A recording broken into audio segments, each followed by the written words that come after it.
All right. Hello, everyone, and welcome back to Play, Pause, Rewind. We are back for our 43rd episode. Right off the bat, just want to apologize for the week delay. That is my fault. I had Labor Day travel and I was tired and did not want to record an episode at like 10 o'clock at night. So we took a week off. But how was Labor Day weekend for you, Niles? Do anything cool that you'd like to share? It was a good time. Not too crazy. We went and had a farewell party for a friend who's going to go study abroad for a little bit. So wishing them all the best while they're in old Scotland. And that was my terrible attempt at a Scottish accent. So I apologize. But yeah, it was a pretty uneventful time. And excited that we're getting into some cooler temperatures here in Colorado. Yeah. It's just starting to get into fall. And I mean, like cold front's been nice. Yeah. Colorado Falls, they're very misleading. You think they're starting, and then all of a sudden you get several 100-degree days in a row. So we're not out of the woods just yet. But how was your Labor Day weekend? It was pretty good. I was down in Austin doing some stuff with people there, hanging out. I did a bike bar for the first time. That's fun. Yeah, pretty fun. I don't know if it's worth the cost, but because you got to pay for it, then you have to bring your own alcohol. And then you stop at the bars. You have to pay for drinks. Well, you don't have to pay for drinks at the bars, but that's what you're doing. So, it was also like 90 something degrees at 8 o'clock at night when we were doing it. So just disgusting. so next time you should just like bring your own bike and your own booze. Then you just save on a bunch of costs. You just bike around the city getting drunk. but it was fun. It was a good time. Just pedaling around downtown, drinking, and then going into bars. Sounds like fun. Nice. But yeah, just saw family, friends, hung out, did some cool stuff. But yeah, enough about us. That's not why you guys are here. We're talking about the Sandman this week, the Netflix series. And as always, we will do brief non-spoilers and then hop into spoilers. Let's see here. But for those of you who do not know, the Sandman is Netflix's live-action adaptation of the acclaimed graphic novel series by Neil Gaiman that was released 30 years ago or 31 years ago, maybe now.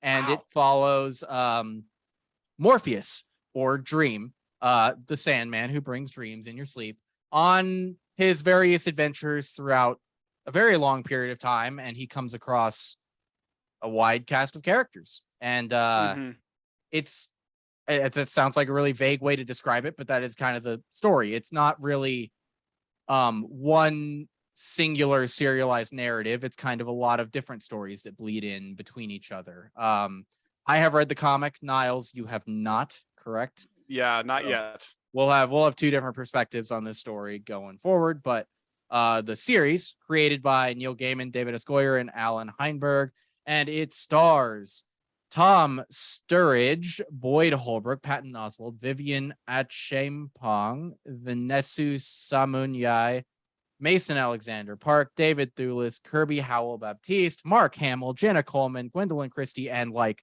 way more people than that. Yeah. Oh, and Charles Dance is in here too. But Niles, what were your non-spoilery thoughts on The Sandman season 1? It's amazing. It's such a fun experience. Like I don't say a lot of shows are binge worthy or anything like that. A lot of the shows, like, I don't consider to be binge worthy. You can really take your time with them. This one, I think it can go either way, but it's definitely a series that leaves you wanting more, and in a good way. Like I think across the board, this is such like an amazing piece of work. Like it really makes me excited to read the Sandman graphic novel series. Like that's going to be like one of my next reads probably. And it's just so neat, like how Gaiman just like he just masterfully blends like all these neat ideas together. It's like it's not just like Greek mythology, it's not Mhm. just like existentialism. He just brings all these things into the fold, like the faiths, the endless ideas of Christianity, Cain and Mhm. Abel. Like it all just comes together really neat and Yeah. like just masterfully. Like I said, it's like it's all about humanity and existence, and it's just this really intriguing narrative that's not quite an anthology, but it's not quite a singular narrative. It's like Mhm. it's just kind of like what you were saying. It's a lot of different stories sprinkled throughout, and I think it's just so neat. Like yeah, like it just kind of leaves me breathless sometimes. Just like how visually interesting it is, and how the narrative just Mhm. compounds and compounds and gets so much more interesting as time goes on. Like yeah, it's just great all around. What about you? What are your initial thoughts since you have read Yes. the series as well? I'm sure you can speak a little Mhm. bit to that throughout the episode. Yeah, and coming at it as someone who's read the books, this season 1 adapts the first 2 volumes of the comic, so Preludes and Nocturnes and The Doll's House. And if Hmm. you've seen the season, you can kind of see there is a little bit of a narrative split about halfway through the season. The reason for that is we're in the second book now. So people who felt that a little jarred by that, that's why it is 2 separate arcs. Um Hmm. but The Sandman is a story about storytelling and storytellers. Our principal character, Dream, he crafts dreams, which are stories ultimately. And Hmm. but I loved this. Leading up to it, I was pretty skeptical, and I've mentioned it on the show before that about this being live action. I thought like the art in the books is so vibrant and beautiful that I didn't think they could really capture that in live action. But they didn't capture it, but they were able to develop their own aesthetic that also works and is beautiful in its own way. So Hmm. I mean, that's the nature of adaptation, right? It's like things are going to be different, things are going to change, and the art style of the show is different, but it is still good. It's just a different take. But Yeah. I also felt it was an excellent adaptation. That things do change as well, but the important stuff remains the same. I think. I don't think any change was made Yeah. uh, for the lesser in the show coming from the books. So that was nice to see as well. Yeah, from my understanding, it's pretty, I don't want to say shot for shot, but very similar, like very on point with how Gaiman put it out in those first 2 volumes, at least. Like, haven't read them, so I can't speak to Hmm. how closely they matched the original source material, but it seems like a lot of these lines and these scenes are just pulled straight from the comics, Hmm. and like even like some of those shots from the show, like the cinematography. Like I think when Dream is first captured, I think like one of those like the image overhead of him is like Hmm. directly pulled from the comic. Like Yeah. so much of this visual, Hmm. these visual elements from the graphic novel, I feel like they really communicate or translated well into the live action medium. Yeah. Yeah. There were some moments that were shot for shot or line for line, and then some that were not and took some more liberties. But that's that's what you got to do when you change mediums. Like not everything is going to work in the same Hmm. fashion as it does in the comic book. And the people who are good at making adaptations understand that. The people who are not good at it, like a lot of angry fans you see online, they do not understand that. They think everything needs to be word for word the same, and that's not how adaptation works. You need to get that thought out of your head. Like the Lord of the Rings trilogy is a masterpiece. They are significantly different from the Lord of the Rings books, and they're better for Hmm. it. Because Well, and one. it's kind of like this, like with Hamlet, even, Mhm. or like any body of work from Shakespeare. It's like if you're just going to do the same thing over and over again, people are going to get really bored with it really quickly. So that's why so many adaptations of these like classic plays are they take liberties with some Mhm. of the dialogue and some of the scenes, and they make changes because it makes for a more interesting story. It's not just a reiteration, it's Right. becoming its own original piece. And I think that stuff is really where the art thrives, is where you can build and build and build Mhm. on something that's already been established. That's Well, that's kind of beautiful. yeah, and I think you that's a great example of how to do adaptations is like when you make a movie of a Shakespeare play, like when Mhm. when a character in a film adaptation of Shakespeare is doing a soliloquy, like they will find a way to have the character doing something often that makes that soliloquy like kind of make sense in the context of the scene, because in the context of a theater, like the soliloquy, they are talking to you, the audience, on their own, and that doesn't work in most films. Like there are films where people talk directly to the audience, TV shows as well, but it's you change things from stage to Mhm. screen and from page to screen as well. Um, but yeah, and you have a note here about the casting, which I think was Yes. pretty great across the board. And there are some character changes. Some characters like Lucien in the books is a white man, in the show black woman. Oh. Death is black in the show, white in the books, but it doesn't matter. The essence of the characters remains the same. Constantine also is in the book John Constantine from DC Comics. In the show Johanna Constantine. We'll talk about that more in spoilers. Mhm. But it's like, but none of that is important to the story. It's like it's adding more Yeah. diversity to a work that didn't have as much as it could because it was written 30 years ago. Although Gaiman was pretty progressive in his work, including the Sandman in a lot of ways, especially for the time, which we will see later in the show. Not so much in season one, but um, Mhm.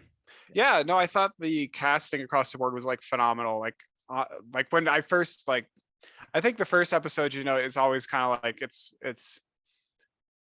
you're getting introduced to the characters, and when I first saw Dream, it was kind of like, oh man, he's very handsome. Like, was that the right choice? But at the same time, it's like, well, I think he did such a great job with the role. Mhm.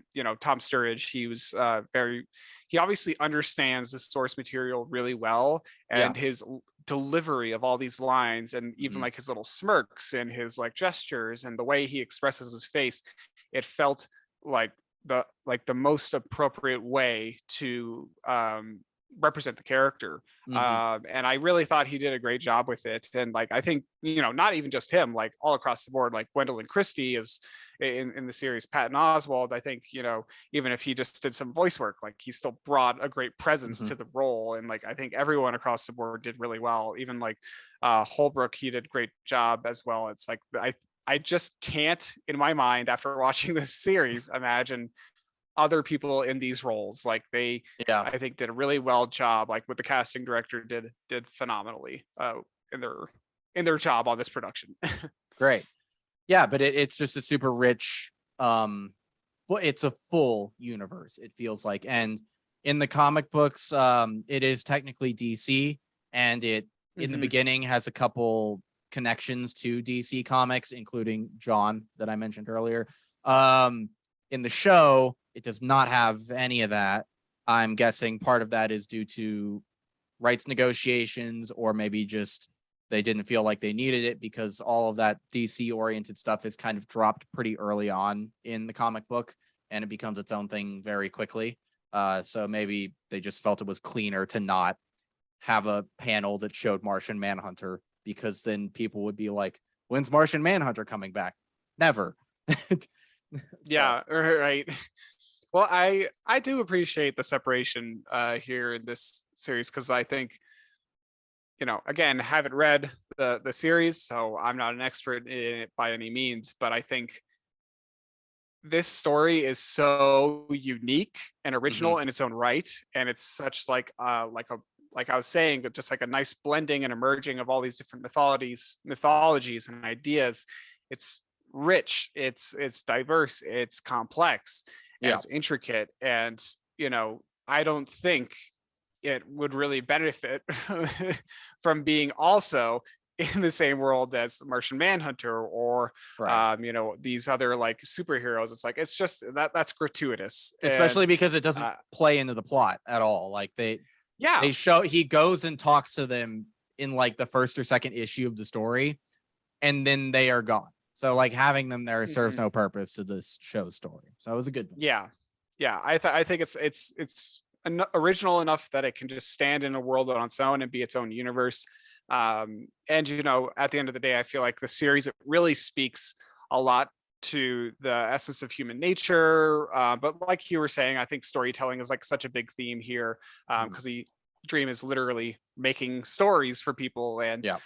it is about all these different stories and how they kind of connect to each other. So yeah, but it's such a neat series all across the board. Very, Mhm. very cool. Yeah, I have very little to nothing negative to say about it. I will say before we get into spoilers, the narrative structure has been challenging for some people that I've seen. A Mm, lot of people were like really into the first half of the season, but not so much in the second half. And like I kind of get it because we're introduced to a whole new cast of characters at that point. You're expected to get to know them pretty quickly. But yeah. I would say about this going in, I would recommend it to pretty much everybody, but with the caveat that um intentionally, the story is told in a very dreamlike fashion.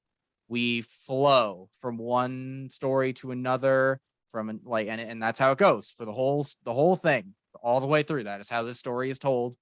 And if you watch it and that's not for you, that's okay. That's valid. But I would say um stick with it, because there are parts where, like the second half of the season, when I read it in the comics, it didn't really resonate with me that much at the time. But looking back at it, I really like that arc a lot. And when the Hmm. story feels meandering, um, it's meandering less than you think it is. Everything kind of comes together as it goes further on. So just even if you're struggling with it, just stick with it. Like it'll be worth it Hmm. at the end. Like this is one of the most revered comic books of all time. There's a reason for that. Uh Yeah. it's a master class in storytelling. But do you want to start on spoilers? Let's dive Transition in. over? Yeah. All Let's righty. transition over and let's dive into some of this great stuff that we've been alluding to Yes. so heavily here. And I think, it's tough to know where to start because we've already Yeah. touched on some of this. I will Um, start. I'll start with one like really tiny little negative. Because sure. you Yeah. mentioned Dream's appearance in this, and uh, I I wish he wasn't just like didn't look just like a normal human as much. In Mm, the comics, his hair is like big and crazy, and sometimes his face is stretched a little bit, and his eyes are black with like little stars in them, and his cape and coat just kind of like flows mm, into the environment around him. And I wish they had done some more supernatural stuff, at least with his like coat and cape, something like that. It's very minor and insignificant, but he's he is otherworldly in the books where he's not as much in the show. Um, it's just a minor thing, but that was one of my weird yeah. thoughts when they were making it live action. I'm like, well, he's just going to be a dude who does a very good job. But it's it took me a minute to adjust to that version. Yeah. No, I think that's fair. I think it is kind of tough to figure out how to accurately represent these beings, the Mhm. endless, and even like some of these other characters too. But like the endless are essentially concepts. They're these, Mhm. They're dream, embodiments. death. Yeah. Yeah, they're embodiments of these things that we all experience. But like, visually representing desire or despair or death is, Mhm. it's a challenge for sure. And like, I Yeah. think, it's they did a great job with what they had. Mhm. And I think even a game would probably struggle with that too, of like, well, what is, or even like the creators, not even just gaming, but like the illustrators as well. I'm forgetting their names, but I bet that was probably a tough discussion to have too Mhm. with themselves, of like, well, how do we visually depict Dream? How do we visually depict like all Right. these other characters? So I get that complaint. Yeah. But I do really appreciate the sort of caveat I mentioned in non-spoilers. Like I appreciate that they committed to this structure for the story. Like I can Hmm. imagine if you're trying to make a show that you want to resonate with mainstream audiences, I can imagine there's a temptation to sort of smooth out the edges a little bit and make it more serialized. And you could argue that the Corinthian having a little bit bigger role throughout the season does that to an extent, and it does. But I mean, there is kind of a hard stop between the like going to hell arc and then the Doll's House arc. And a lot of people were like, I saw reviews where it's like, oh, it would have felt better if the Doll's House stuff was first and it culminated in hell. It's like, well, that's not the story. And Hmm. there's stuff coming with the stuff with Lucifer. And it's like, we'll get there, but it's like you fundamentally change the narrative if you swapped those two things. Like, it doesn't work that way. Yeah, right. It's so important. Um, yeah, I think the anthology approach really works. And as I'm like, you know, I feel like I'm really starting to open up a lot to anthologies just Mhm. as a concept. Like I've always liked them, but I feel like I'm just like enjoying exploring them even more nowadays. Like Mhm.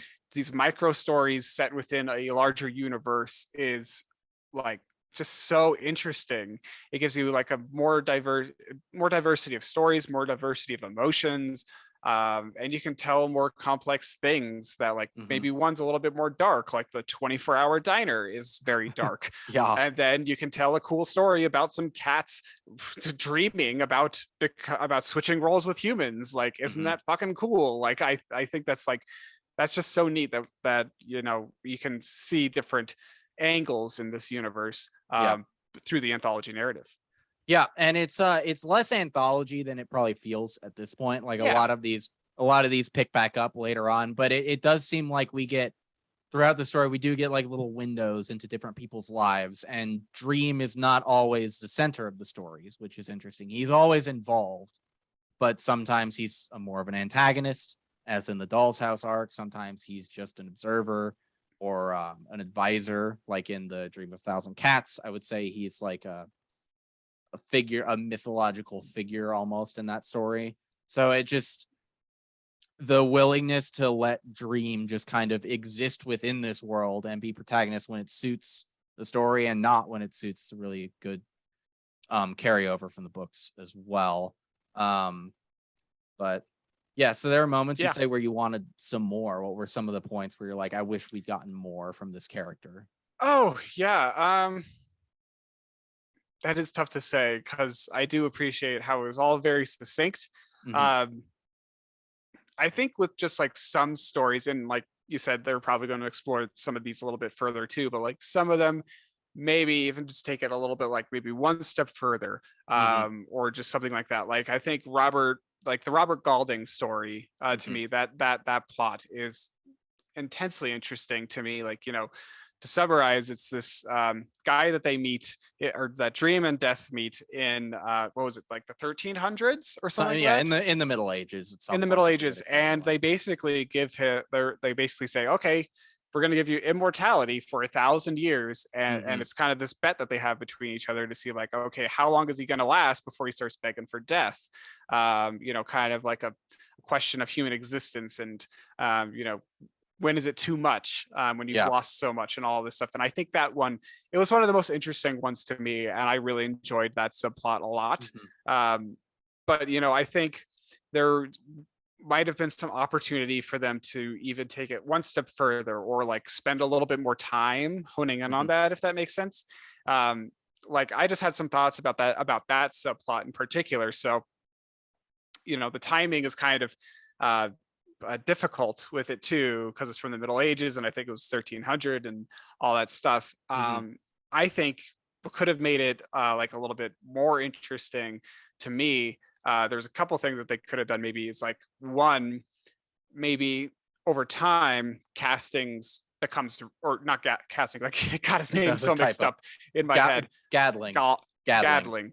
Gadling. So Gadling, he's, or yeah, if he like got to a certain point where he just became vengeful, you Mhm. know, and wanted to find a way to end Dream, or like for cursing with eternal life, or like swap places with him. Like I think that could have been an interesting story. Again, that's not what was in the comics, so I Yeah. appreciate them being truthful to what the original story was, but I think that could have been an interesting direction to take it in. Or even another step that they could have gone even further to give it an even bigger emotional impact is if that final meeting that they have in the 21st century is maybe like the second to last time that they meet, you know. Mhm. And it's like, okay, then he, now that they're friends, Dream and Gadling, he could reveal to him, okay, your whole existence is based on this like bet I made with my sibling Death, and Mhm. you're going to die in 100 years. And I think that would kind of give Galding like an opportunity to really enjoy his final century, or even that emotional realization, I think would have been very powerful. Hmm. So maybe even just like small things like that could have taken it a step further. But like, I think overall, I'm very satisfied with all the stories that we got. Hmm. And maybe it's just like me kind of projecting a little bit into some of these characters too. Like Galding, I think he was kind of like a really good dude at the end of the day. Because if I was cursed with centuries of life, I would have felt scorned by Dream and would have like sought to steal his powers, or I would have like honestly, I probably would have become a dictator. Like But full disclosure, like but remember too, every time they meet, Dream asks him, it's like, do you want to keep going? And he yeah, says yes. So I'm glad they stuck to the books on this one, because this yeah, is one of for my sure. favorite little bits from the whole story. It's just such an interesting concept for a short story, and I love the way the episode ends in the show where Dream is like, I've been told it's rude to keep your friends waiting. Like, it gives him a little Yeah, arc. He grows over the course of the story. Um, and it's just such a fun idea. Like, every 100 years they just meet at the same bar, and I love the detail too. I don't remember if it's in the book or not, but it probably is. But where Dream goes to meet for the final time in of the story, and like the bar has been shut down, and yeah, Adling has just like written it's like new bar this way, and he just follows it. It's yeah. like Go this way. it's so sweet, and I Mhm. love their I because I disagree with you actually. Like, what you say, like him turning on him or scorning him or something, like, yeah, that would be Oh, sure. fine. But I just love the purity of their friendship, and I love how Gadling over the centuries becomes a better person. Like, there's one point Yeah. where he's like, I'm in the slave trade, and then Dream is like, that's a fucking horrible thing to do. And then the next time they meet, he's like, you were right, it was a really terrible thing to do, and I got out of it very quickly. And like, and then over the Yeah. centuries he learns and he gets better. And it seems in the last time like he's a teacher now. It looked like he was grading papers or something like that at its table waiting. um Maybe it was Oh, something else, but that's what I I had assumed that he bought that bar and was running it. That oh, was my assumption. maybe that too. Yeah. Who knows? But Either way, I'm fine with that. Yeah. yeah. But I don't want to say too much about the stuff that's not in season one. But I do think like some of the stories that you feel you would like more of, you will get more of. Like, they're Sure. Yeah. nothing is and a lot of characters that we've seen already will turn up again in different contexts, and we see how their Hmm. lives have progressed as a result of what we've seen so far, like as you would expect in an ongoing story. But it's Cool. yeah, so I won't say more about that specifically. We already mentioned how it's kind of a dreamlike narrative, but it does just flow. Like, you do kind of have to go with the flow with this. It's because Absolutely. it's like in your dreams where you'll be in, like, let's say we were both in a dream together, like sailing on a ship, and then somehow it fades, and I am now like with another friend in the mountains. And that's just how dreams work sometimes. And the storytelling of Hmm. this show is kind of, I think, tries to replicate that a little bit. Um, I think but so, and I think it comes across really well. Like even like the transition between, um, you know, various scenes, even like with John D, mhm, and like his whole kind of battle, I guess, for lack of a better word, with Dream and the Ruby. I thought that was a very cool, like dreamlike sequence as well, where it's like, mhm. okay, now you're actually in the small hand of Dream. Like, whoa, this is crazy. Like Oh I got yeah. all turned around and like I thought that was really cool. And yeah, I think the dreamlike state comes across exceptionally. Yeah, I'm really glad that they recognized, and I'm sure this is due to Gaiman's involvement, because he's been um putting, like, refusing offers to make Sandman movies and shows for a very long time, until he found the place Hmm. where they would let him make it the way he wanted. But I'm glad they recognize that this element of the story is a feature and not a bug. Um, because it's really important to the storytelling of this story. But speaking of John D, I think we should talk about him a little bit. Played by Yes. Thewlis. David Thewlis, who played Professor Lupin in Harry Potter. Yes. Oh, But he's amazing. He is amazing. But John D, where are our notes on him? Where they're there. He's just such an interesting, like menacing character. He's introduced Yeah. and he's kind of sympathetic in a lot of ways early on, but the tension when he's in the car with that lady and her dog, it's like, dude, please don't kill them. There's no need to kill them. Like, and he doesn't. Like, he has some sort of weird twisted code that he abides by, but he's such a because he wants the truth, right? That's what he's after. He wants, or that's the thing he gives. That's what he says he wants. He wants people to be honest and stop lying, right? Like that's Mhm. kind of what he's after. Um, what did you think of his performance in that character overall before we transition to what he does? I mean, I thought it was really neat. He just that actor just brings real gravity to all of his roles Mhm. and such a presence as well. So I think he did a great job of embodying this really twisted character for Yeah. like, and like, especially considering like how the character was so connected to Dream through his family. Like, you Mhm. know, he's like the descendant of the guy who imprisoned him, Yeah. who imprisoned Roderick Dream for all those Burgess's years. mistress's son. Yeah, it's a little confusing, but it's like, okay. Um, yeah, I thought he did a really great job, and I agree. I'm glad that he didn't kill that woman with the dog. I wonder what happened to her. I hope we see her again, maybe down the line, but maybe Yeah, we won't. I actually don't remember. I maybe. Either way, she wasn't too consequential of a character, and I think she was a true embodiment of what truth was, what honesty was, Mhm. as close as you could probably get it, which was a nice juxtaposition against John, because you're right, he does kind of live by this twisted moral code of like, well, I only kill liars or something like that, or Mhm. like it's a little confusing of like, why are you so after the truth? Like, I think they could have been a little bit clearer sometimes with his motivation a little Mhm. bit. Because really he was just like, he had been locked up for so long. It's like, I feel like there's so many weird thoughts going through his head Mhm. after all this time. It's a little confusing. Maybe they could have made that a little bit clearer, but I thought it was a Yeah. great character. I would be willing to bet, similar to the serial convention goers that we'll talk about later on, that his search for truth and eliminating lies is more a projection and like Hmm. a wrongful like elevation of his work. Whereas he's just doing it because he wants to.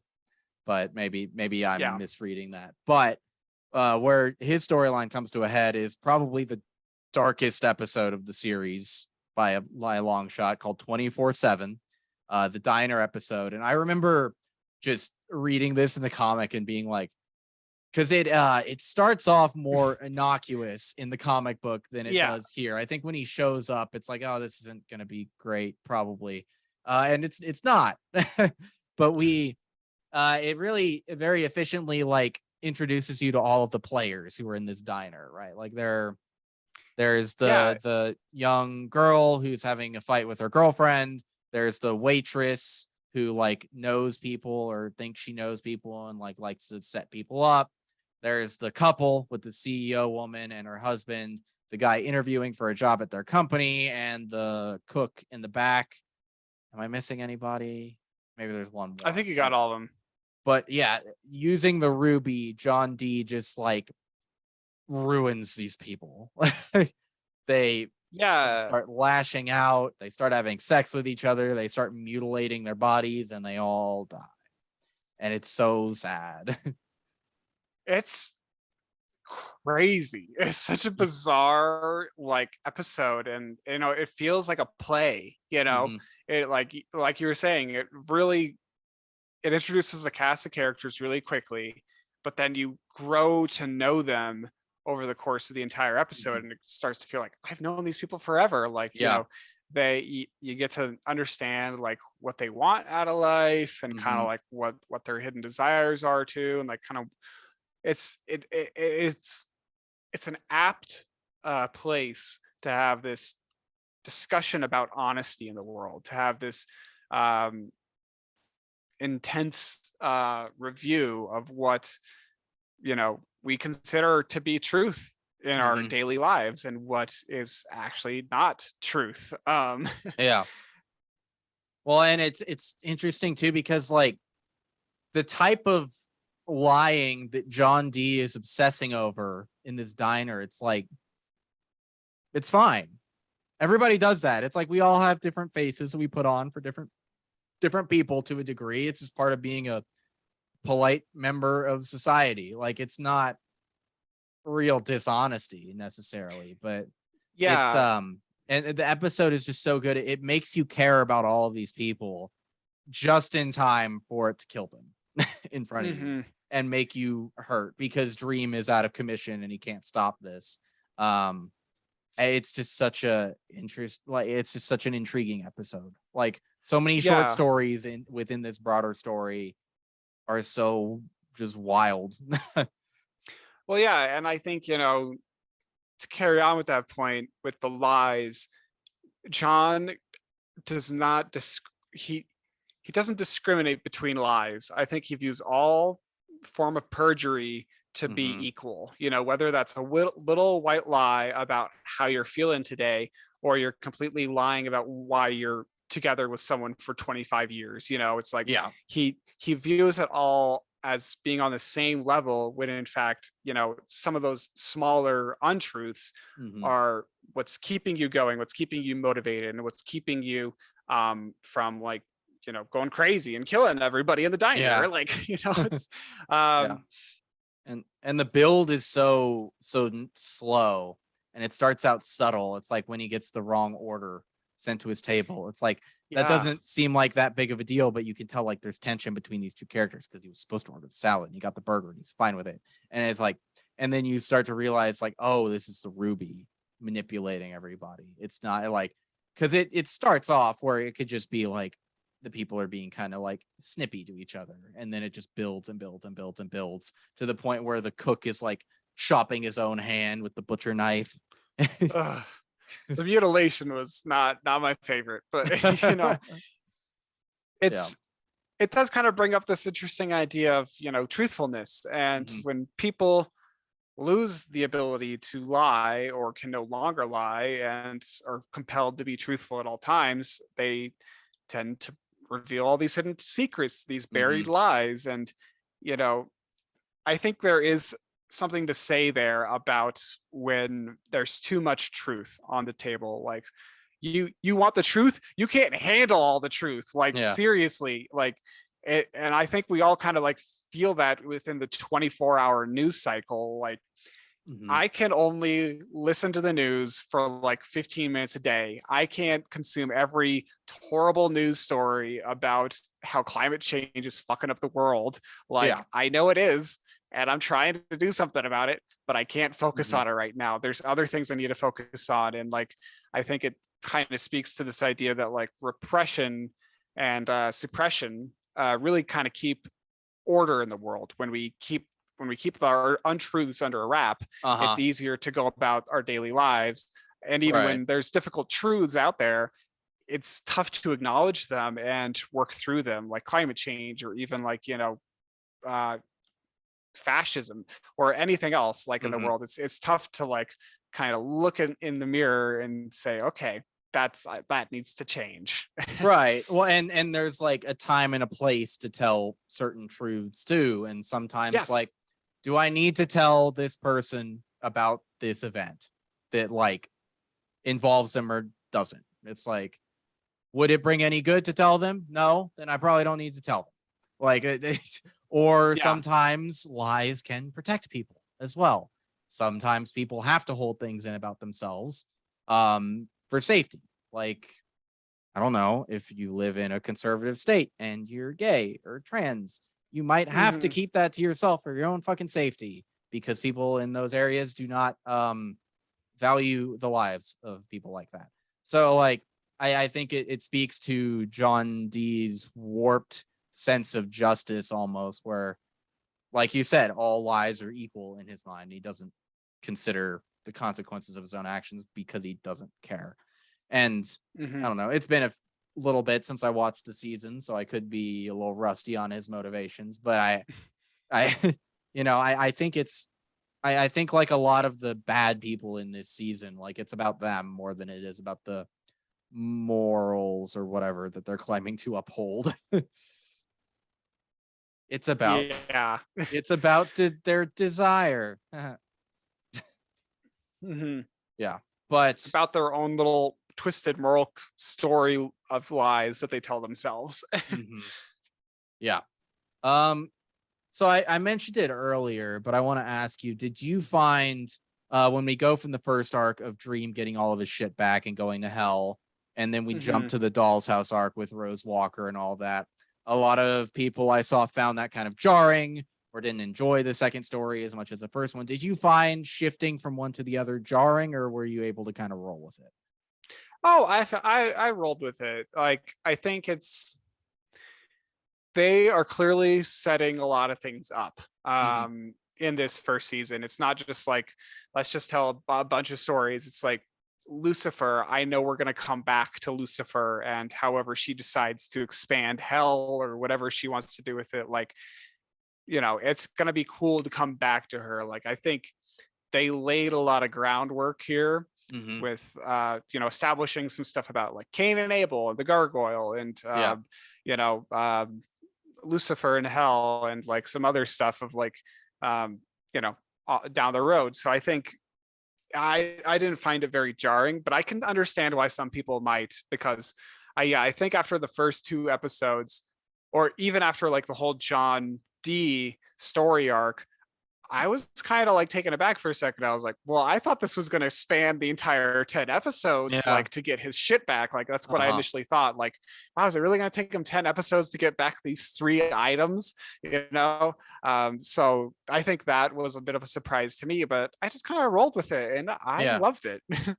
Yeah, same. And I mean, I came from the book, so I recognize that. But I wonder if they had changed the episode titles to be like Preludes and Nocturnes Part 1, Part 2, Part 3, Part 4, and then Doll's House Part. Oh, Maybe that would have like changed how people interacted with the storylines, because they would have recognized, oh, it's a new arc now. But I mean, I don't know. I feel like wasn't that big of a deal and it shouldn't have hung people up as much. But one of our major through lines though was the Corinthian, a nightmare created by the Dream, Corinthian. played by Boyd Holbrook, whose performance I loved. I thought he added a nice little extra bit of charm that will like combined with some menace. But the Corinthian, Yeah. I love the look of this character because he's just like a sleek, like nice dressed guy with these sunglasses on, but when he takes them off, instead of eyes, they're little mouths, little teeth, Hmm. and he eats Yeah. people's eyes.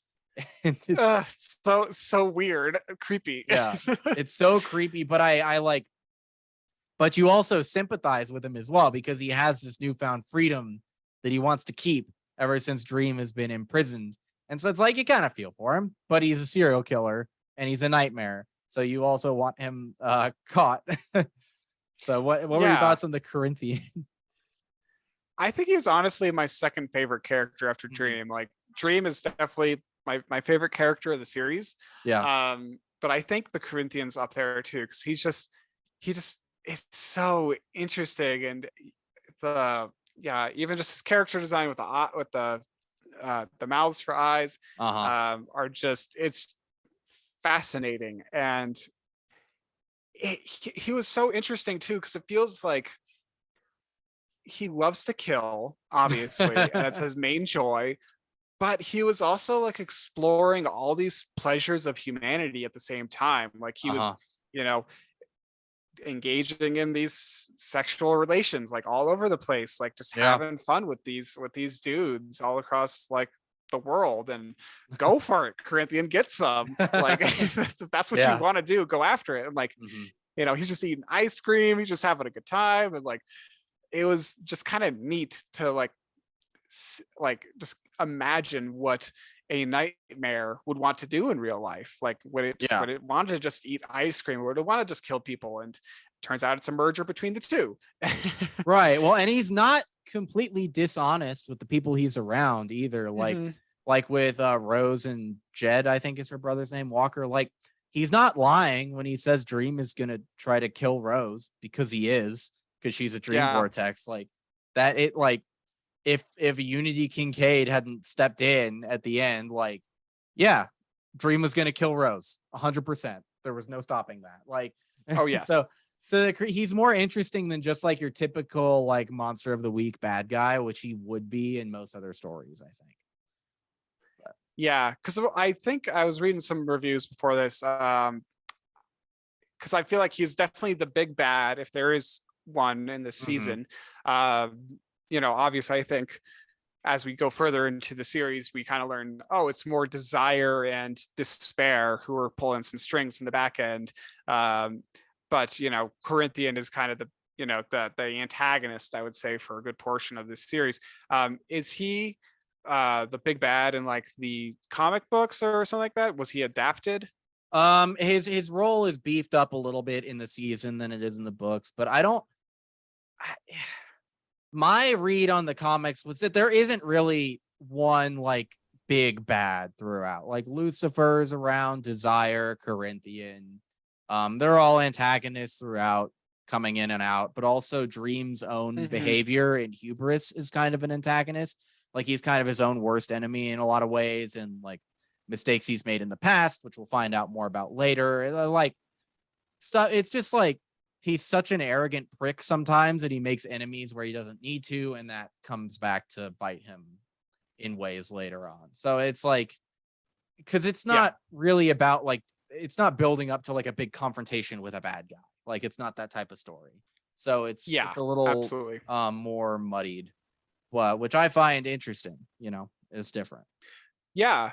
Well, yeah, and I appreciate how this series, like, not to like get us off the Corinthian, because I want to talk a little bit more about him and what he does, but like, even the battle between Dream and Lucifer in Hell, I was expecting that to be a fist fight, and it wasn't. And it's it was much more interesting.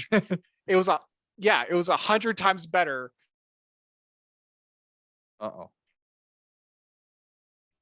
Than a physical fist fight would have been between the two of them. It was so much cooler.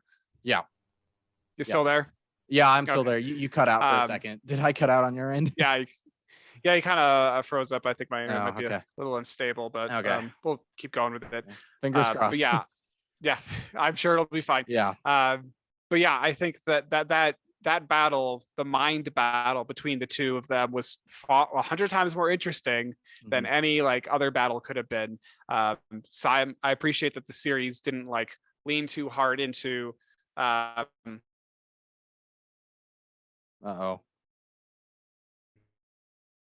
like physical altercations or anything like. Hey. You hear? Yeah. Okay. You're cutting out a lot. I can still hear. Yeah. Shit. Yeah. That reminded me of their battle. When you were a kid and you were like playing make believe on a playground with like some kid who just refused to lose, and you're like, I cut your leg with my sword. It's like, well, I actually had a shield right there the whole time.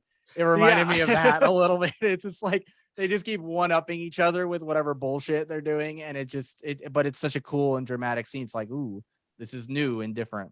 But back to Corinthian, like the serial convention. What a weird, fun concept. What a strange thing. A convention of serial killers, like, but spelled like breakfast cereal, because that's their cover. Yes. Their cereal. Yeah, it was it's so funny. It was very smart. It's so interesting that like the series makes this assumption, I'll call it, that the Corinthian is inspiring all these people to simply kill and just become killers because they can, and they kind of have this superiority complex. I think I think all of them have different like little motivations for sure, but like they kind of see themselves as having the right to take the life of others, and they're all inspired by the Corinthian. For me, it's kind of difficult to believe that the Corinthian inspire all these people. I think people like this have kind of always existed. That's just me. Well, I don't think I think they all find the Corinthian inspirational, but I don't think any of them are inspired by the Corinthian. Like, I think it's like they all view themselves as artists and they respect him as a great artist. Like, I think that's the relationship. But that's what's so interesting is that like they have these very high opinions of themselves on their like killing, and then Dream shows them the truth. It's like, you're not artists, you're not special, you're just violent murderers, and they cannot handle that, which I think is great. Like, because I guess they just all like built up this cognitive dissonance that what they were doing was not bad, like it was actually super cool. And then as soon as he shows them, it's like, no, showing them the truth, just like John D was attempting to do earlier, but maybe this is a more targeted and appropriate use for that. Very interesting. Yeah, very, very cool stuff. And you know, it's the whole serial convention was very interesting to me. I would love to go and just check out everybody and get to know their motivations. I love not really. as Fiddler's Green and Rose were like walking around the convention and walking into the different panels and like slowly realizing like, what the fuck is this? I also love that are you still there?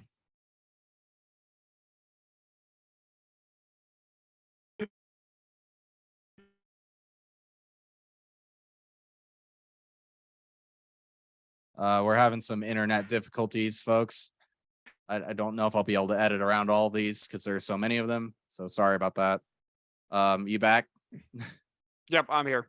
Yeah, I don't know if I'm gonna be able to edit around all of these cutouts we have. Unfortunately, there are just so many that are happening, but I'll do my best.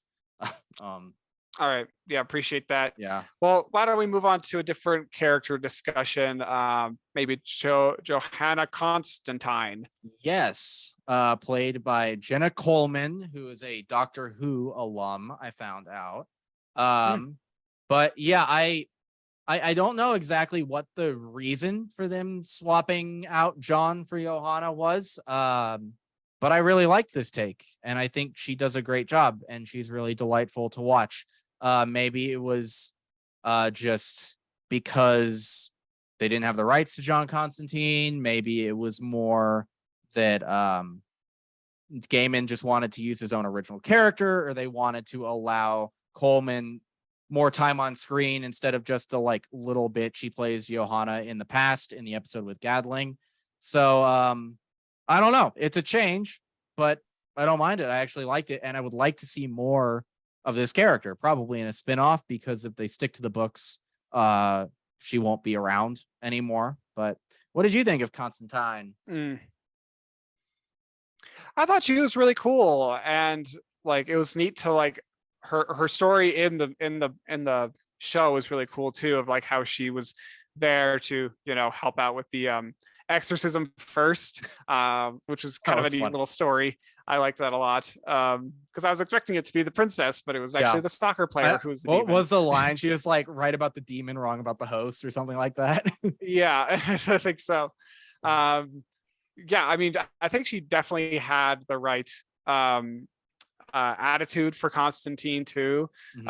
Felt very similar to, like, I'm not as familiar as it with John Constantine as like some other people probably are, like one of our friends. But I've, you know, I think she gave a good representation of the character, and it was, yeah, I thought she was really neat. I wanted to see more of her too, and the little love story was touching as well. Yeah, sad but touching. Yeah, and it really devastating, and it really drives home like how otherworldly Dream is. Like the stuff he uses is not good for people.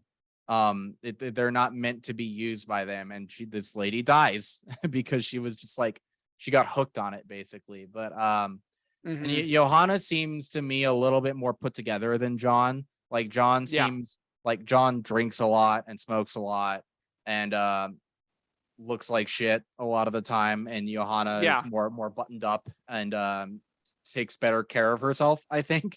I did love the element that exorcism, like they don't save the person that was possessed. That guy gets ripped to shreds by the demon, Yeah. which was a different take on an exorcism.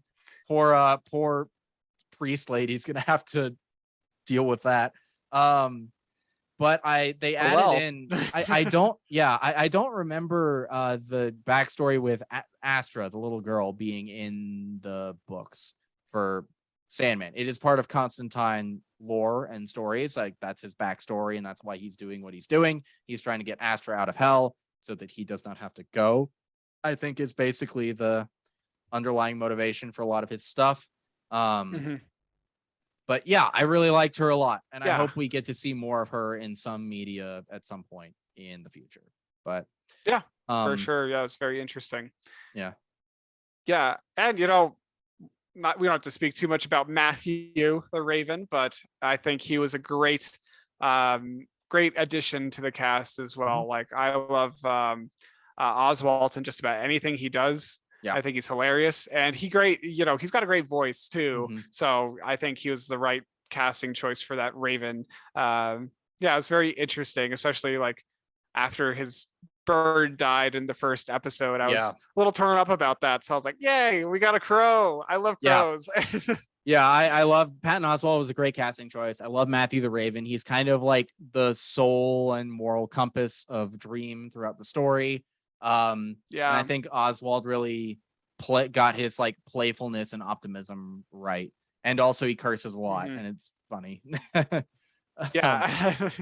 But another thing I liked was just the decision not to sanitize Dream.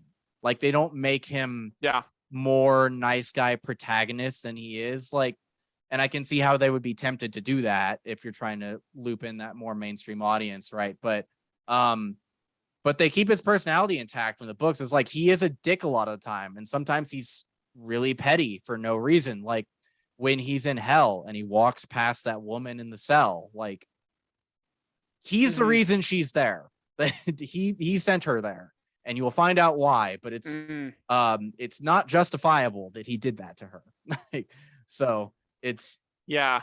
it's very a bold move to keep him as he should be, I think. Well, and I think it was the right decision to keep him as a dick, Mhm. don't sanitize him.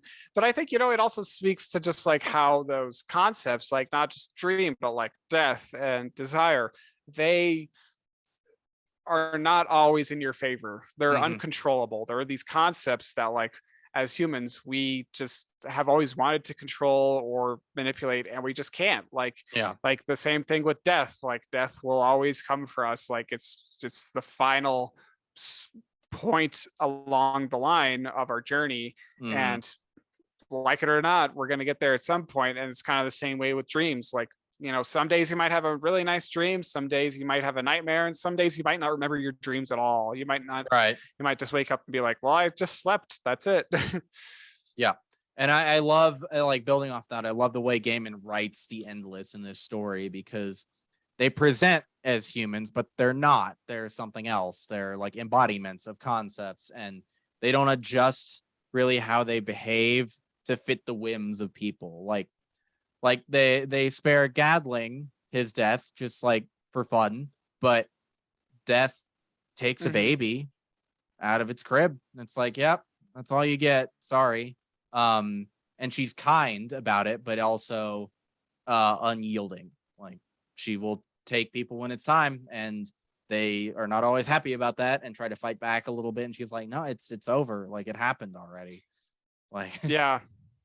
Well, and I think a good representation of that too is the first episode of how Dream is just imprisoned for a century, mhm. and the entire time he doesn't say a word. Yeah. He will not be manipulated Mhm. by these humans, no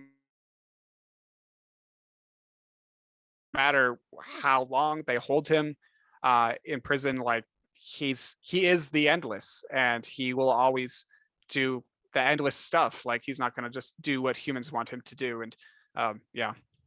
Yeah. Well, and it's like 100 years is a long time, but it's not that long for him. But Yeah.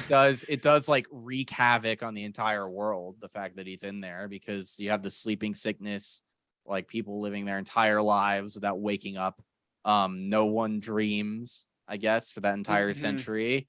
Uh and not a negative, but kind of a funny side effect of that, and of them changing the story from the time it takes Yeah. place in the comics in the 80s to today, is that Unity Kincaid is like well over 100 years old in modern day now because of that. Yeah. Which is like, that actress is not 100 years old, but it doesn't matter. It's fine. It's just a funny little thing. It's like, oh my god, she was asleep for like over 100 years. Doesn't Yeah, matter. I sometimes just think it's funny. But sometimes they do kind of gloss over the time stuff. And yeah, that was one of my few complaints to the series too, is like, wow, they sure did just kind of breeze over the fact that Unity was raped while in a coma. Like, mhm. and like she remembers who did it. It was Desire, but Well, like it's she still doesn't know it's Desire, but she recognizes, or she has an image of who it was, right? hmm Yeah. But yeah. But we don't find out it's Desire until the very end. And Desire is Dream's sibling, um, hmm who is non-binary, actually played by a non-binary performer as well. And they Excellent. they reached out to Neil Gaiman like when the show was first announced on Twitter, and they were like, is Desire going to be in season 1? If so, please let me be Desire. And they got cast, so that's great. But Nice. Oh, that's so yeah, nice. I didn't realize that's how it happened. but I mean, that's another instance of Gaiman like being very inclusive, especially for the era. Like, this was written in the 80s, and he had a very prominent non-binary character. And like, Desire is incredibly deceitful, but Desire is a full-fledged fucking character, very important and non-binary, like unapologetically non-binary in the source material. And it's like, that's cool. Representation is dope. Especially when you're ahead of the curve, Yeah. like Gaiman was. Like, and Gaiman was Well, and fucking young when he wrote the Sandman, like in his 20s. really Yeah. nice. Mhm. Wow, he's a progressive dude. Yeah. And I'm thinking, I mean, that character choice for Desire is very fitting because yeah, Desire is kind of a double-edged sword. Some days you'll want this and some days you'll want that. And Mhm. Desire is tough to control, and the desire of others is something you can't control either. Right. It's multifaceted, and I think if it's you can't put Desire in a box, or Yeah. put Baby in a corner. A Mhm. Desire is non-binary. And I love Desire's home. Just the big version of them in the clouds going like this. Yeah, I guess I didn't really put that together in my head. Yep, Of what that's that what they was. live in. Yeah, I was just like, that's just there. Yeah. While we're talking about the siblings, you want Mhm. to talk about? I mean, we've already kind of touched on Death a little bit, but Yeah. I we do have love some notes Death. about her. Um I love Death's character so much. Like, she's so kind and gentle as she's like picking people up to who have died. Um but like, yeah, and in the books, like when she's first introduced, it doesn't, I guess the show doesn't tell you she's Death right away either, but I love like, Yeah. she's just this like little tiny goth girl in the comic. Um and she just like walks up to this guy and he's like flirting with her, and then he's dead in the next scene. She's like, "Yeah, I told you I'd see you again soon." And that's in the episode hmm as well, but it's so interesting just how cheerful she is about doing her very solemn job, and how positive, like the positivity she brings to it is very interesting. Yeah, I really liked her depiction in this series, and it's so true because there's such truth in her character. Death is an unknown. It's a terrifying concept for everyone, and everyone speculates about what comes after. Mhm. And for the majority of our lives, we're kind of dreading it. Some of Yeah. us have accepted it and are ready to face it, but it's I think a good portion of us are not ready to let go, even up until that last moment. Yeah. But when there's a friendly face at the end, not a grim reaper with a scythe, I think that's a much more warm concept Uh-huh. than just death, a faceless death, Yeah. so Mhm. I think there's a lot of truth in death. Totally. Um, yeah, but oh, why didn't Death show up when Dream's captor died? That's a question of yours. Yeah. Yeah, so I mean it's Roderick not like, Burgess. yeah, when Roderick Burgess dies and gets that head wound, I mean she wasn't she kind of like, it's more of like a technicality note of like, oh, why did she show up when he died and be like, hey, Uh-huh. Dream, what's up? Kind of deal. But like, I think when they were meeting and talking to each other in that one episode, it was because she was allowing Dream to see her and they were having this conversation. It wasn't like Mhm. you could always see her. It was just kind of like one thing that I think popped up on my Instagram and I was like, oh yeah, that is a good point. Yeah, Like, I don't know. I don't have the answer to that. yeah, it's not a big deal at all. Like I said, or like we said at the start, we don't have a lot of complaints about this series, and that's not even really a complaint. That was just an observational note. Right. I think if I did have like any real complaints in the series, Mhm. um, my only one would really be Rose. Okay. I just, and like, I think the actor did a good job Mhm. overall. I just don't think her performance was as strong as some of the other characters in the show. Okay. Fair enough. Yeah. I Yeah. I like that whole storyline has grown on me since I first read it. Like I love all the characters that live in that big house together. Um Yeah. I love Hmm. when their dreams start like melding together and the weird shit with Lyta So cool. Hall and having her baby in the dreaming and how Dream is just like Yeah. that the baby is mine and I will come take it from you at some point. Um like it's very interesting stuff. And I get it. The show does ask you to care about all these people very quickly. Um but I don't know, they're so like eccentric and fun and like Ken and Barbie and how Barbie has the dream where she roams around in this fantasy land with this big dog thing called Mr. What is its name? I totally forgot the big dog thing's name. It has a funny Yeah. I name. don't remember. Um but it's like there's just so much fun stuff that's set up here in that arc that comes back and it's such a great I don't know. I love the whole season. I love everything about it. Yeah. Well, I thought that house was so cool too. Like all the eccentric characters and like just love how Fiddler's Green. I can't believe I didn't Uh-huh. see that coming. That Fiddler's Green was living in that house. It's like, oh, Yeah. sweet. That's how it all ties together. Yeah. I thought that was really cool. Mhm. Um, yeah, I I think that love the house is idea really, that a place personified itself so it could go experience humanity. Like yes. Oh, I love that idea. um So neat. but yeah, any other thoughts about the season before we move on to the last bit of our discussion about it? Um, no, I don't think so. I think we covered most of it. If you're looking for a fantastic fantasy series, this will not disappoint at I all. agree. Um, Yeah. yeah, and it's one of those rare series that gives you an extra episode. You Yeah, know, we got a surprise the I think the week after it came out. Um Mhm. a bonus episode Yeah. uh How with cool with is that? with two stories. And I think it's worked great as a bonus episode rather than um just a regular part of the season because it is two stories that don't really fit in with anything else in the season. Yeah. So we have Dream of a Thousand Cats, which lasts about 15 minutes or so and is animated. And then we have Yeah. Calliope, which is the bulk of the episode and is very good and the live action. Yeah. But loved that we got this first of all. And Yes. yeah, so I want to say right off the bat, like very interesting that they're willing to do animation when the story necessitated it. Like, um, Hmm. I think as we can see from the spree of Disney live action remakes, sometimes live action is not the best choice for a story like The Lion King, where we're following animals because they cannot emote if you're trying to go for photorealism.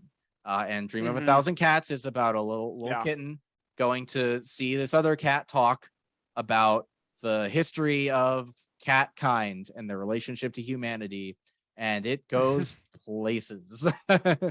What did you think about It Dream of is. a Thousand Cats? First off, I liked it. It was, I mean, it was unique and it was out there and it went a direction I wasn't expecting. Mhm. I don't know what I was expecting going into it. And, I was expecting my cat who's sitting right here. His name's Kevin.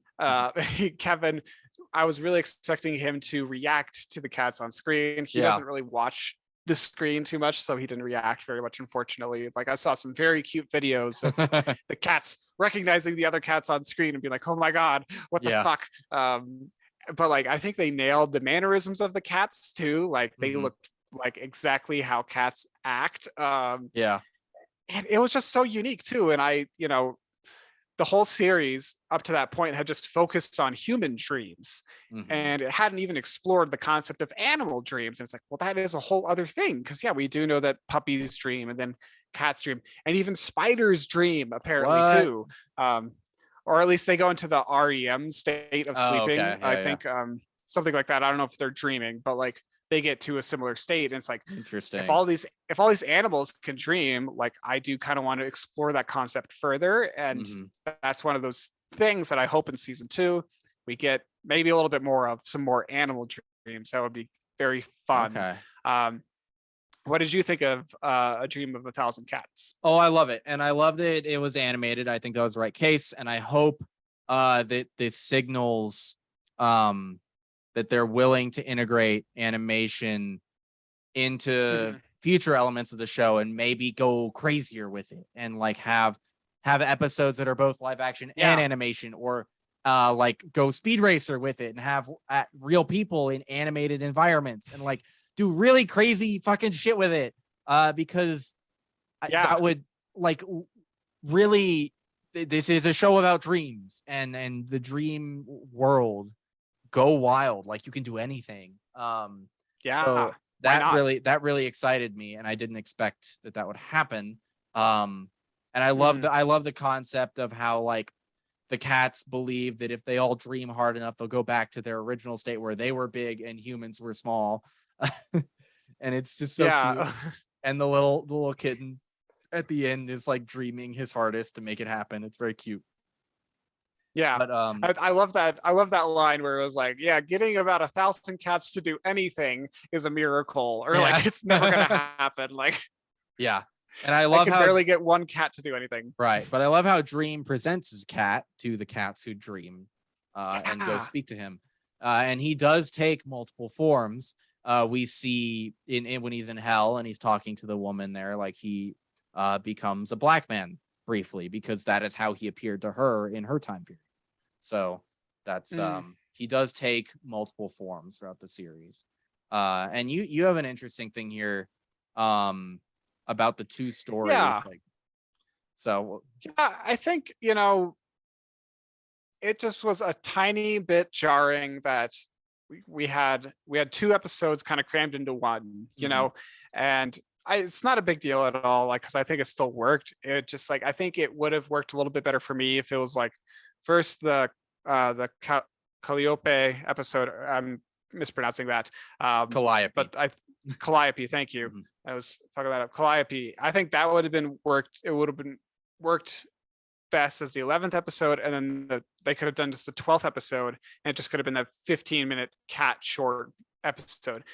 Just to me, I think that would have made a little bit more sense if they broke it out that way, but small detail. So do you think like you needed the separation of the credit roll and the like next episode button to feel like they were fully distinct from each other? Niles? You hear me? No, I don't think I need a whole credit roll. Uh-huh. Yeah, I don't think I need a whole credit roll for that. I think I just need it was just more of like the 2 stories were not like at all related to each other, Right. Mhm. and like in some of those other episodes, like where we had multiple series arcs, those episodes were all very closely linked together, but then these 2 were distinctly different from one another. So I think that was just kind of my reasoning there of why they Mhm. should be 2 episodes rather than one. Yeah. Okay. Fair enough. But the second story, Calliope, follows a struggling author who had a bit, well, he had a huge debut hit and he cannot Yeah. find the writing. What was his name again? Maddock. Richard Maddock, Maddock. Richard Maddock was his name. He cannot find the story for his second novel, so he approaches this other like over the hill author, Erasmus Fry, I think his name is.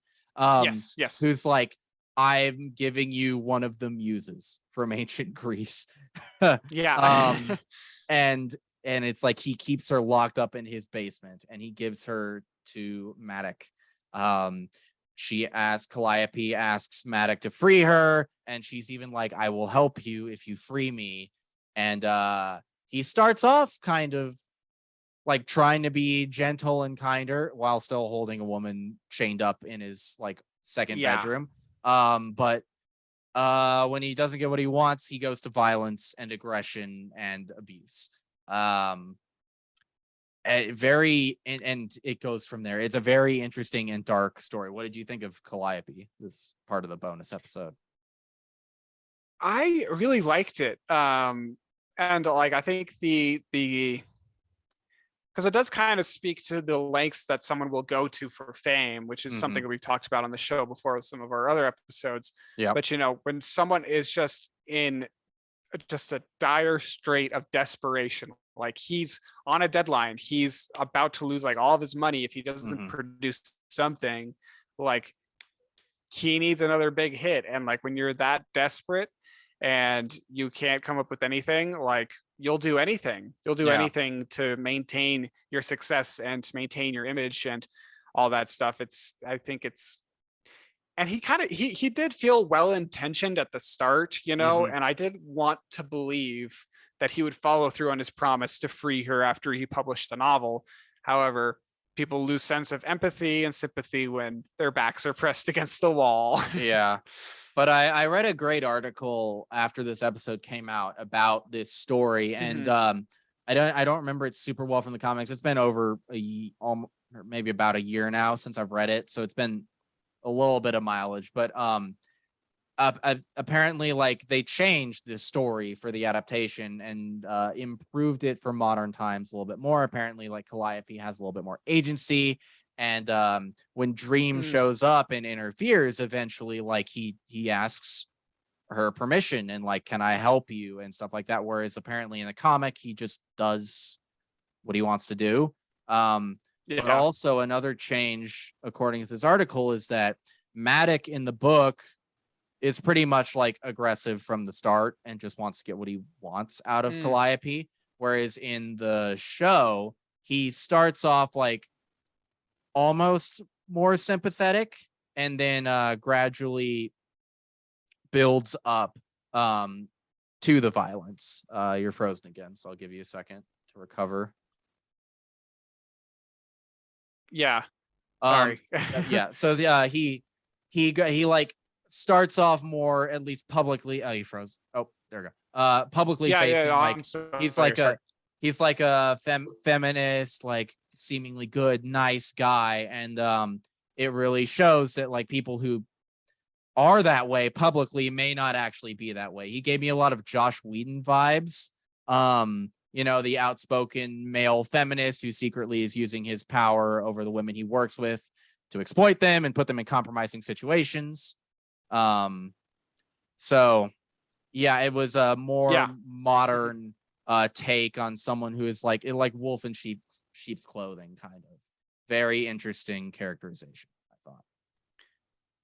Yeah, and it is interesting how he was like, when he was getting the interview, he was listing off all these female authors, and he was talking to people about like, oh yeah, I'm a feminist at heart, like talking to this woman, and it's like, no, you're fucking not, dude. You're such a liar. You have a woman in like caged upstairs. Like I think that kind of does, it's reflective of the hypocrisy that many of us live, not just people in the entertainment industry, but I think a lot of people on their daily lives, they'll claim to be allies to gay people, and then they'll turn their backs on them, the next second. And or even like the same thing with women. They'll claim to be allies of women and like have their back, and then they'll be in full support of an abortion ban. Right. Yeah, and it's and there's a level of delusion to him as well. Like he's like, oh, we could go to LA for the movie, and she's like, what do you mean we could go? Like, what are you talking about? Like, Yeah. he's just so up his own ass about like, or is so like deluded about what their relationship is because he's just been abusing her for so long. He doesn't even recognize he's doing it anymore. But Yeah. I Right. love the way Dream punishes him, where he's like, "Oh, you want ideas? You'll have plenty of ideas," and he just starts. He can't stop spewing the ideas out to where he's like writing them in blood on the wall because he just like is going insane from it. It's Yeah. awesome. It's so like it's Yeah. such like karmic justice. Yeah, it really is. And like, even if he is going to hell for all the abuse he's done to the muse, it's like, yeah, you kind of earned this. So Mhm. there's a part of me that was like, I'm like, oh, that's a little bit cruel to lose all the thoughts in your head at the end of the day, and not be able to recall all these ideas you had, but kind of earned it. Yeah. Well, and like they do release him eventually. Like Calliope shows mercy at the end, I think, from memory, right? Yeah. So it's like, Well, the thing is that he goes to the hospital because he's got all these ideas, and then they mhm. do release him, Yeah. but like then he can't like think. He can't come up Oh, with ideas anymore. He's like, she wrote down a name on a sheet of mhm. paper. That's right. Oh, who? What was her name? What was his name? And he's Oh, like, I I can't think he remember. just forgot them. I don't think he's I think he's a Oh, function I think he's a fully functional human. He just does not remember any of the experience he had with Calliope or with Dream. And he yeah, probably fair. does not have any ideas to write about either. Yeah, But for sure. Well, getting down to the getting to that point, the episode, just a little time left before we move on to the next segment. But I gotta ask, Dylan, what was your favorite part of this series? I think the Gatling episode remains my favorite little bit, but I just love that it worked overall. Like I Hmm. love that I got to watch an adaptation of Sandman that is good, like very good. So I know that's kind of a non-answer, but what about you? Yeah. No, I agree. I think the whole series is just phenomenal. And yeah, aside from Dream, because I just love Dream throughout the entire series, and all the little characters that we get to meet along the way, I agree. I do. I think the Robert Galding episode is my favorite, not just Mm-hmm. because of that character, but I think just even like because that's the whole Death introduction where we get to meet Death and like kind of explore some stuff with her. And like, Yeah. I think that was super interesting too. Cool. Yeah.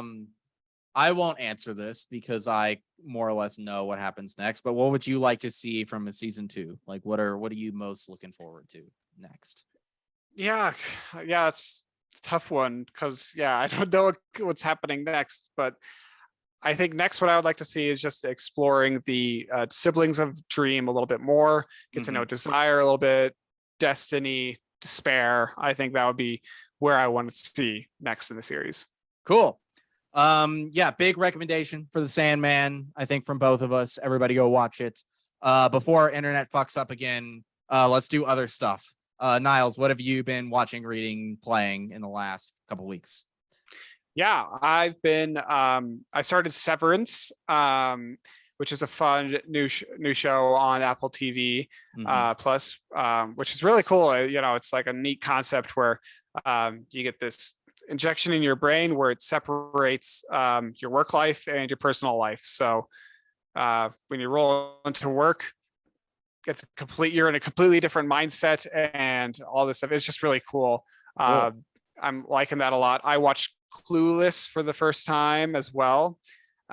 Fantastic movie. I can't believe I've never seen it before. It's one of those early like 2000s films, and Yeah. it's so funny in every regard. I just love that movie now. Cool. So that's been fun. I got caught up on She-Hulk the other day, and I got to say I'm liking it. I I like it. It's a good can't believe. show. Yeah, it's fun, and I'm liking the cameos, and I'm liking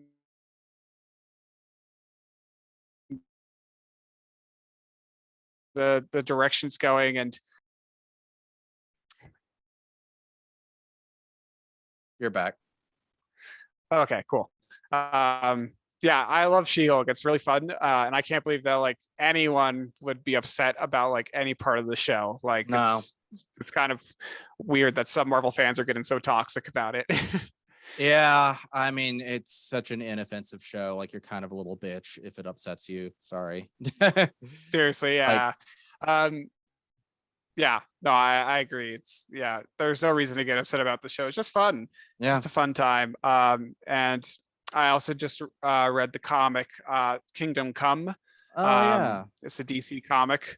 And it's really neat. The art style is really cool. It's you know, kind of more of a distant future, but not too distant, where like, you know, Superman and the originals are kind of more or less retired or moved Mhm. on, and there's not really supervillains anymore. Now there's a whole bunch of like meta humans in the world that are the descendants of all these people, all Yeah. these original superheroes, and they're all basically just fighting each other for the sake of fighting each other. It's just kind of a weird comic about like what is power, why do we need a Superman, do we even need a Superman, and like Mhm. you know, all these ideas of authority, which is, it was really cool. That's kind of it for me. Dylan, what about you? What have you been up to lately? Yeah, so also been continuing through She-Hulk, which I'm liking a lot. My opinion of it kind of changed early on. I'm like, Hmm. why wasn't this a movie? But as it's gone on, I'm like, oh no, she has like a new case every week. It's like a lawyer show where she breaks the fourth wall and is green. Really fun. Continuing with Yeah. Better Call Saul. I'm gonna finish season 4 after this recording, I think. And Wow. then House of the Dragon still, which is great. And I started Rings of Power, the new Lord of the Rings show, which Nice. I have been enjoying quite a lot. I think it's really good. Um, Nice. Another show where fans are mad at it for no fucking reason. Some like Tolkien diehards are like, oh my god, they're changing the lore, da da da. They're cramming in all this thing. It's like, okay, whatever. But then other people are like, oh my god, they're changing the lore. There are black people here. It's like, oh, you're a fucking racist. If that's your Yeah. problem with the lore changes, you're a fucking racist. There is no gray area. Yeah. Like, if you have a problem with black people in Lord of the Rings, you have a problem with black people, and you can fuck off and die. And great, Hmm. it's a good show though. Like, and they also have a problem with Galadriel being like an action hero, even though Tolkien himself like described her as one of the most powerful and like fearsome warriors in Middle Earth or something like that. And it's like, I don't Yeah. know, maybe know your own lore before you complain about changes. Um, but it's really cool. It's like, Right. and I have a feeling the show is building up to that. I think the show will end with that big battle at the beginning of Fellowship of the Ring, you know, where they like launch an assault Hmm. on Mount Doom. But right now it's like the first age has ended. They defeated the first Dark Lord. Sauron was his lieutenant in that war. And it's been so long, like all the elves are like, oh, Sauron is definitely gone and dead. And Galadriel's like, no, he's not. He's definitely out there. And they're like, settle down, you crazy lady. Like, there's no, he's gone. We won.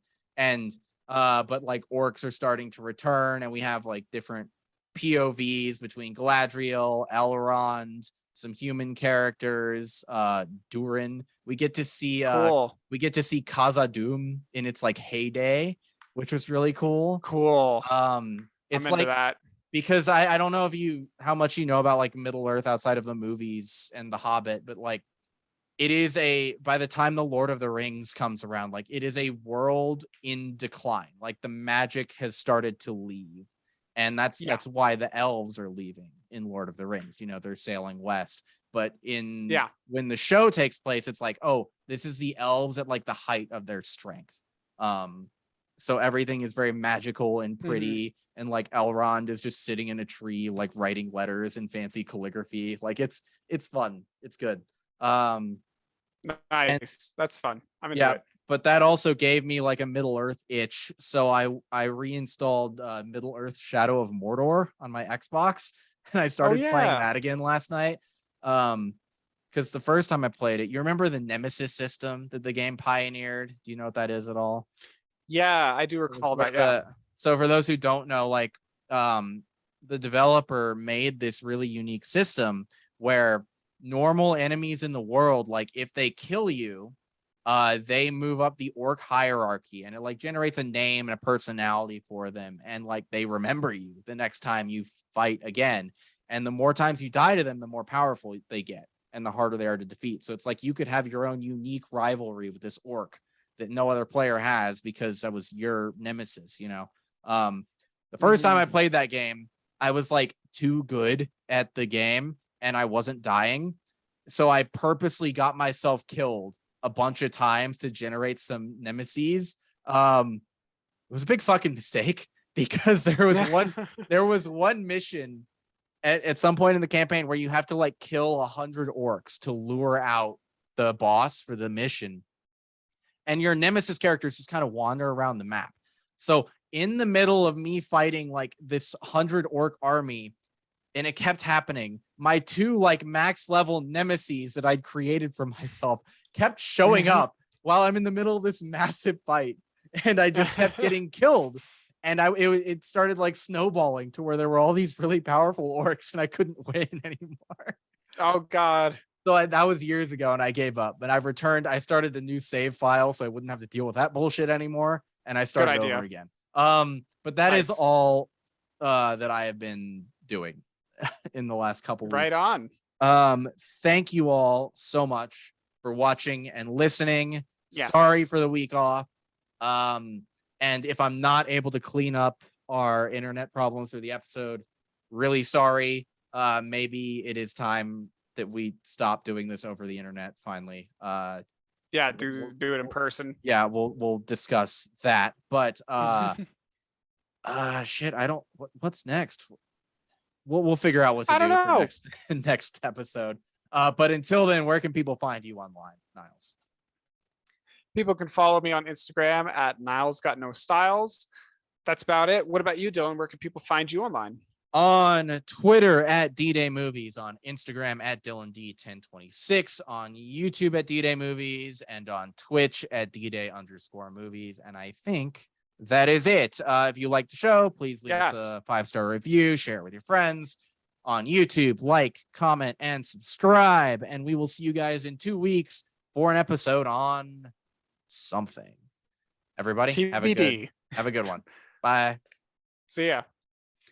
Bye.